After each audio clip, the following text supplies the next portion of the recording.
All right, so let's move on now to a little bit of theory again.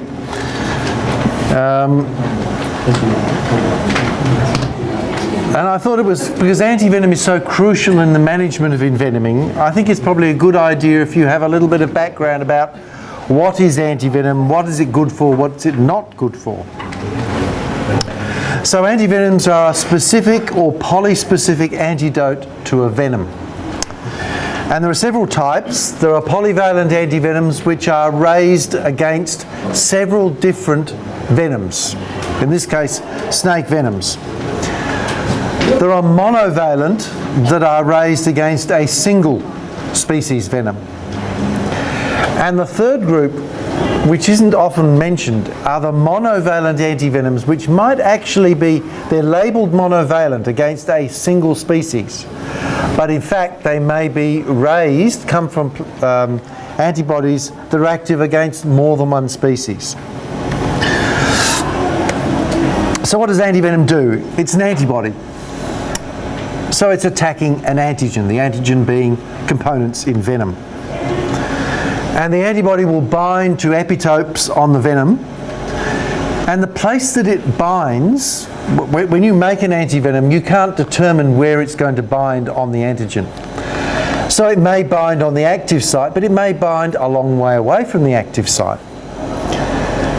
The antivenom, the antibody and venom complex will be cleared by the immune system.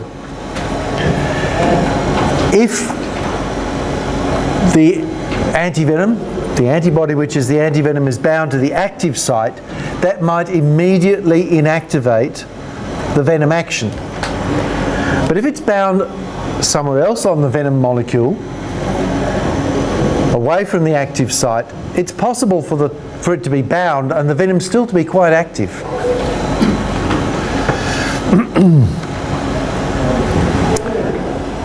The other thing to remember is that all that antivenom does is bind to venom. It doesn't repair damaged tissues, it doesn't reverse venom effects. All it does is bind to venom.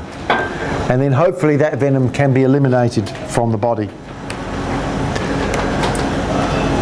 So venom variability is important to understand. Venom is not static. There is ontogenetic variability. Does everyone know what that means? Does anyone know what that means? Ontogenetic. It means that the venom can vary throughout the life of the venomous organism. So maybe a baby snake for some species will have a different venom profile to the adult snake. That's not true for all snake species, but it's certainly true for some. Venom will vary between animals of the same species. There is always some degree of venom variability within a species. And it can be quite major, and that's particularly true for snakes like Russell's viper. The venom varies further between species of the same genus than within the single species, and further still between different genera of snakes. But having said that, there may be antigens which are common across quite a large group of snakes. So you need to know something about the particular venom components that you're looking at. Because venom draws from a common heritage of molecules, and therefore there may be shared epitopes between diverse snake fauna. How do you make antivenom? Well, first of all, you have to collect venom. This is an essential, vital component of antivenom manufacture. You must first have quality venom. So your antivenom producer here, MPF, has a snake farm where they keep snakes, and those snakes are regularly milked, and ideally the snakes will live a long time and become regular producers, because if you have 6 snakes, they may not produce the same quality venom. That venom plus an adjuvant is then developed into an immunisation schedule and immunised or injected into your production animal.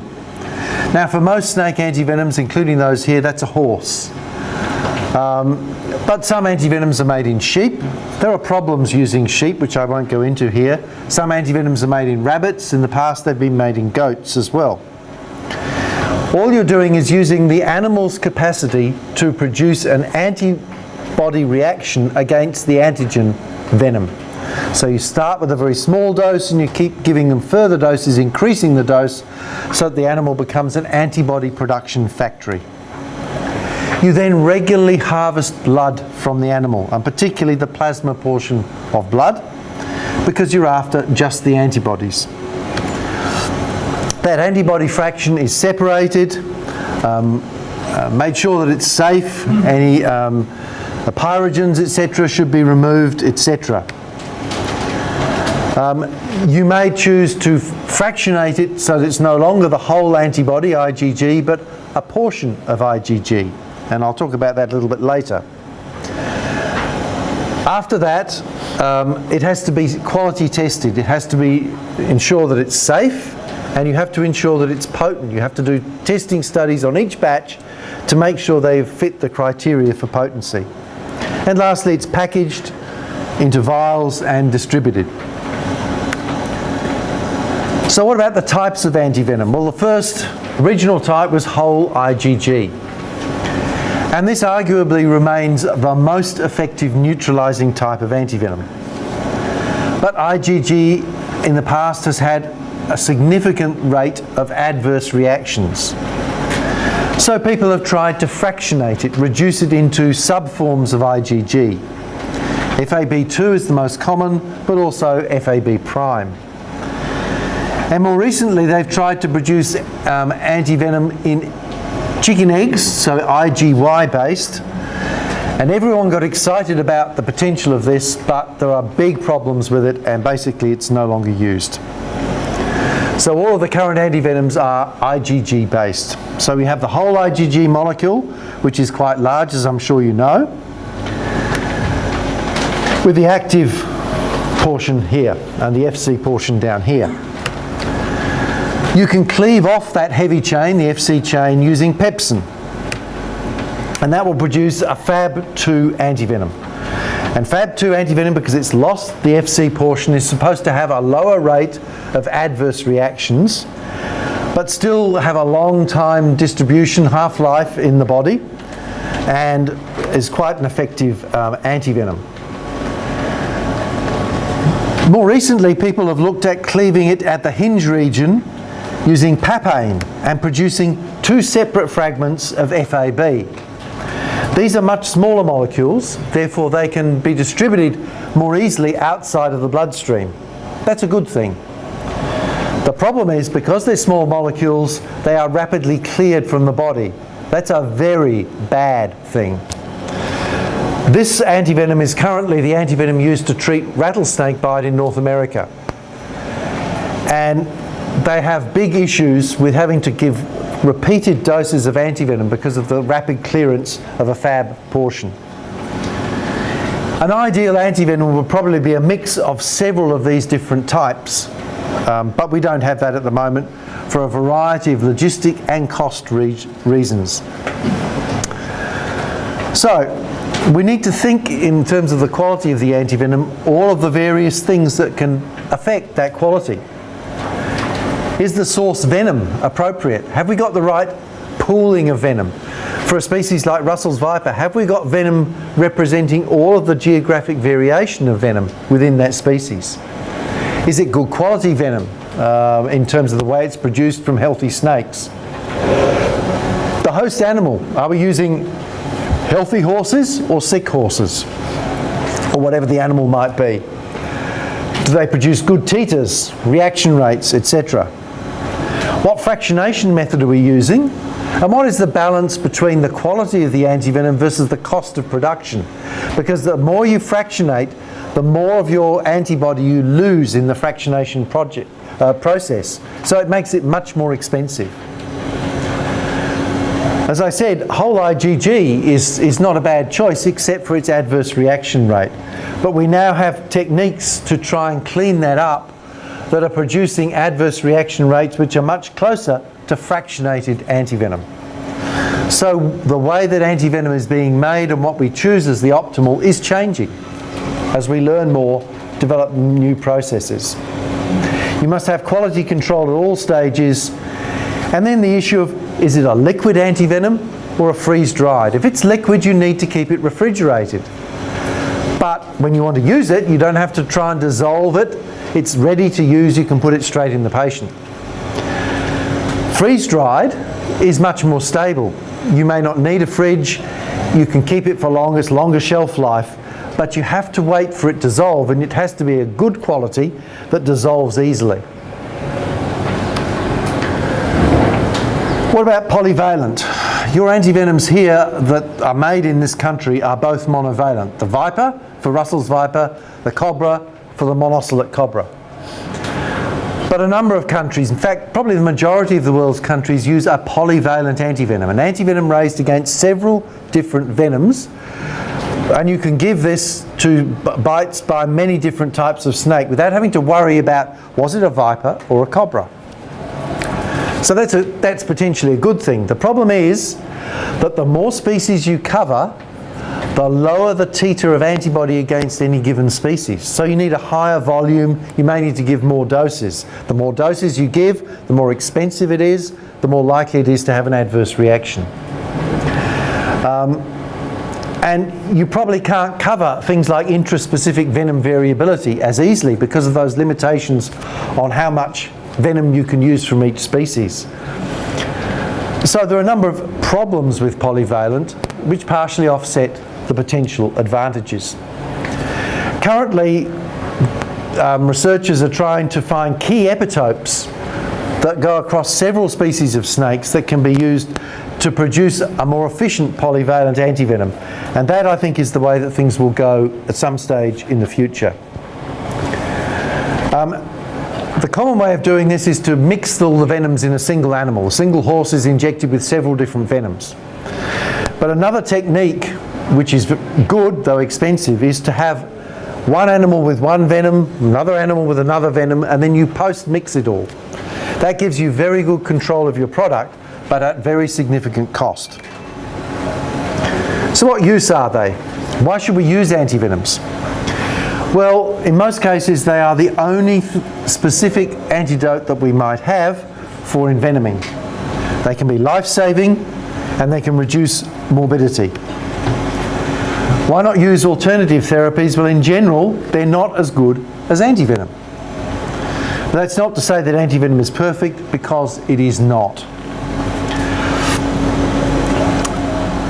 So let's look at some antivenom advantages, the specific antidote to venom, neutralizing venom, reducing mortality, morbidity, reducing hospitalization time. That, of course, reduces costs for the health system, and if you can reduce the cost of treating snakebite, that's money you can redirect to treating something else. So what are some caveats? Most antivenoms are specific for particular animals. If you use cobra antivenom to treat a Russell's viper bite, you are not going to do any good for the patient at all. You'll probably make matters worse, and vice versa. There is some cross-reactivity between some species, but you need to know what that is before just jumping in, giving an antivenom. If you use the wrong antivenom, not only will you not neutralize the venom, but you put the patient at risk of adverse effects of giving antivenom. So it's worse than useless. So you need to know what the snake is. Antivenoms cannot reverse everything. Now, this morning we talked about presynaptic paralysis, and that is something you might see with crate bites in your country. As I explained, that presynaptic paralysis is because of destruction of the terminal axon in the neuromuscular junction. And antivenom can't fix that. It doesn't matter how much antivenom you give, you will not reverse that type of paralysis.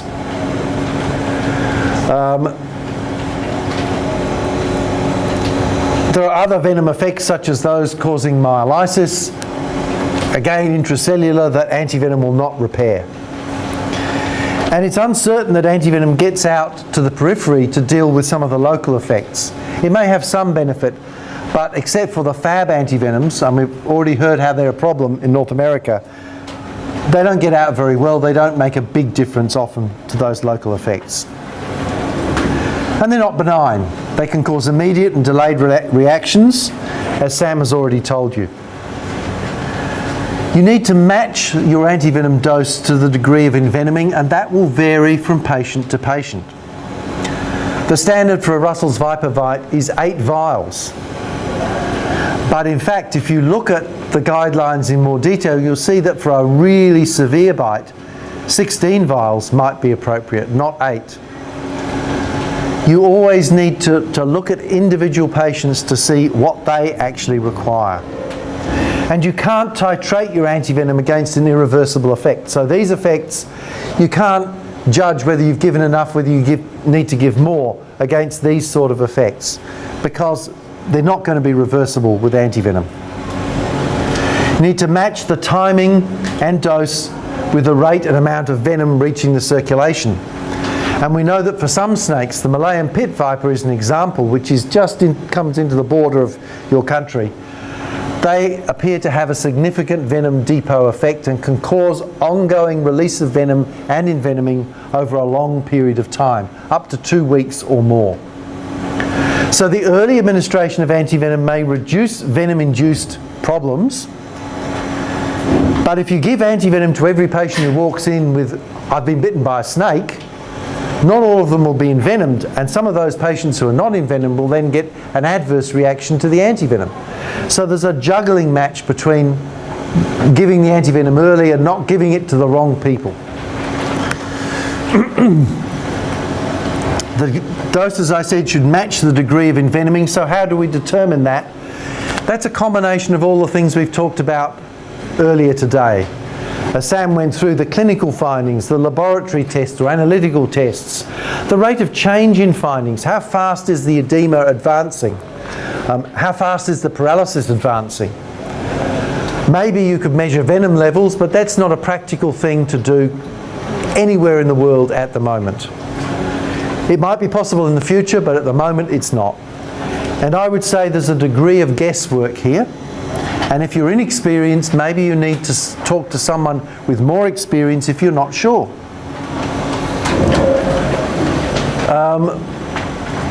How do we determine the correct dose? Well, we have preclinical studies and dose trial studies when antivenoms are developed. We have a historical precedent, and that's helped guide things for countries like Myanmar. We can titrate against a measurable venom effect such as coagulopathy, but that's not always easy to do. And then these last two, the same comments I made before, apply. And of course, you can't titrate against that irreversible effect. The presynaptic paralysis, the myolysis, the renal failure, or the local tissue injury. However, if you've got someone with renal failure and you've given them, and they've got advancing envenoming, you've given them the 8 vials, and their coagulopathy is still very active, they're obviously getting sicker, then you certainly would look at giving them a further dose. That doesn't mean that dose is going to prevent further kidney damage or reverse the kidney damage, but there's still a reason to give it because of these other problems that are occurring with your patient. I mentioned the venom depot before. It requires repeated evaluation of the patient. It's not enough to do one set of studies, say, okay, this patient needs antivenom, I'll give them that dose and walk away. You've got to keep evaluating that patient because they may get better or they may get worse because you might need to give them more antivenom. That's why you need to watch envenomed or any snakebite patient for a significant period of time. This just reinforces what I was saying before about this dilemma about giving antivenom early but needing to give it only to the patients that clearly have an indication to receive it. And sometimes that causes a little bit of blurring. It's not always entirely straightforward. No protocol will tell you exactly how you cope with every situation in that setting.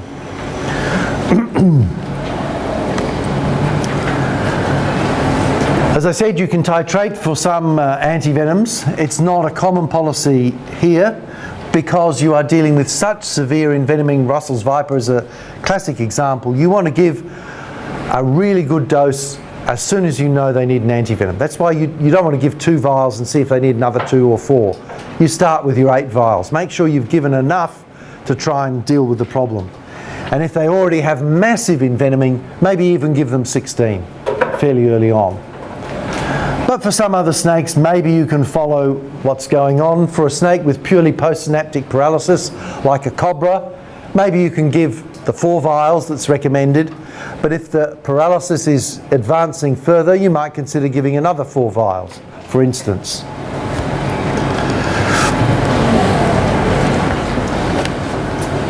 I think I'm going to skip that one. I think we've covered that enough. If we've got a venom that has a depot effect, then if we give a rapidly cleared antivenom early, like North American rattlesnake antivenom, then the venom will hang around much longer than the antivenom. So we need to be aware of those sort of problems. Now, you don't have that issue at the moment because your antivenoms are not fab. They have a much longer half-life and they are likely to stay around active for as long as the venom, with one clear exception, and that's the Malayan pit viper. If you have to deal with the Malayan pit viper bite, you might need to give follow-up doses of antivenom because the venom, being released late, may appear in the circulation after the antivenom has been cleared. So the timing will depend on the type of animal and the various things that we've talked about, the rate of clearance, the volume of distribution, etc. I won't go through these because basically you've been through those immediate and late effects. But just to remind you, there's a rash, it's the most common thing. It may herald a severe reaction, but sometimes that's the only reaction the patient gets. The febrile reaction, which is usually due to contamination with endotoxins, it can sometimes be associated with more severe effects, but it's quite different to true anaphylactic type reactions, which obviously are potentially lethal and you need to treat very aggressively. This is the sort of rash that you can see early on, often as a herald to more major anaphylactic reaction. You often see it first in the armpits and around the groin. So it's handy when you start your antivenom infusion to maybe have some of those areas uncovered, visible, so you can look for development of that sort of rash. Here's another example. Serum sickness again. Sam has already talked about this. The important thing I'd like to say is that every patient who's had any antivenom is at risk of serum sickness. It may only be a small risk for most antivenoms, but it is there. And I think it's very important that every patient who receives antivenom is told about serum sickness, what to look for if it develops after they leave hospital, so that if it does develop, they know to come back to be assessed and be treated if required. And it's often forgotten. Why does antivenom fail? Because you give the wrong sort. You've incorrectly identified, in our case here, the snake. Or the antivenom is not going to cover the full spectrum of venoms within that species or closely related species. You've given too little. It's too late. The patient has arrived really too late to do anything. So a crate bite with major presynaptic paralysis where there's already damage across widespread damage at the neuromuscular junction. You can keep them alive by intubating and ventilating them for however long is required. It might be weeks, but giving them antivenom is not going to make a difference in that setting. Or the patient who suffered irreversible, maybe lethal injury. The patient who's had a cardiac collapse, a cardiac arrest, been poorly resuscitated. You've given it the wrong route. Well, hopefully you're not going to do that. You know you give it intravenously. Or you've made the wrong diagnosis. It wasn't actually a snake bite. And lastly, I guess, the antivenom is of poor quality or it's out of date. Poor quality includes antivenoms that might be in their correct environment, reasonable quality antivenoms, but outside of that environment, they're not very effective. What antivenom am I talking about in relation to your country? I'm talking about Indian antivenoms. Indian antivenoms are raised against Indian snakes. Indian snakes are not Myanmar snakes. Indian antivenom may have some activity, but it will not work as well as antivenoms raised against your own snakes, such as your NPF antivenom. So treating paralysis, we mentioned non-antivenom treatments. So if it's a postsynaptic paralysis like a cobra bite, not a crate, but a cobra bite, you can try an anticholinesterase because it will increase the amount of neurotransmitter. It might help overcome the postsynaptic block to some extent until you can give antivenom. This is not an alternative to antivenom, it's an ancillary treatment. ICU care with intubation and ventilation. In my view, patients shouldn't die of paralysis from snakebite. Not in our current medical environment, but they still do because they're incorrectly managed, they're not intubated or ventilated. People are not looking after the various problems that can occur once you are intubated and ventilated. In terms of treating coagulopathy, things like heparin, there is no evidence that heparin works for any snakebite coagulopathy. And there's clear evidence that replacement therapy with FFP or cryoprecipitate, whole blood even, it can make the coagulopathy worse if you haven't neutralised the venom first. So sometimes you might need to use this, but you should always give antivenom first, unless you have no antivenom. If you're dealing with a redneck keelback bite, you cannot obtain the antivenom for that in your country. Therefore, and you've got a major bleeding problem, you might have to consider this therapy in that situation. Route of administration, I think that's fairly straightforward. You need to give it by the route that'll get it to where it needs to be in the circulation as quickly as possible. That means intravenous. IM is not appropriate for a life-threatening envenoming. It has been used, but it's controversial for some slow-developing envenomings, not snakebite, but some arthropod envenomings, and even there it's questionable. And there's no evidence that local infiltration of antivenom is useful. The polyvalent versus specific, I think we can skip because it's not relevant to you at the moment. Just coming to determining species, you can ask the patient, but they may have misidentified the snake. You can examine the animal, and I talked a little bit about that earlier this morning, but it may not be available, and can you be sure what you're doing? Venom detection, I think, is a potentially useful technique, but it's not widely available. Maybe something can be developed for Myanmar in the future, but at the moment it's not practical. But this is looking at the pattern of envenoming to see whether it fits a particular type of snake is a useful technique. That has been incorporated in the diagnostic algorithms that we've worked with your colleagues to produce as part of our project. It won't work in every case, there will always be exceptions, but in the majority of cases it will be useful. And there it is, and I know you can't read it from this slide, but you do have copies. Sam is going to talk about this shortly. So the bottom line, antivenom remains a cornerstone in treating envenoming, but you must choose the right antivenom, you must give enough, only use it when indicated, and then as soon as possible. At that point,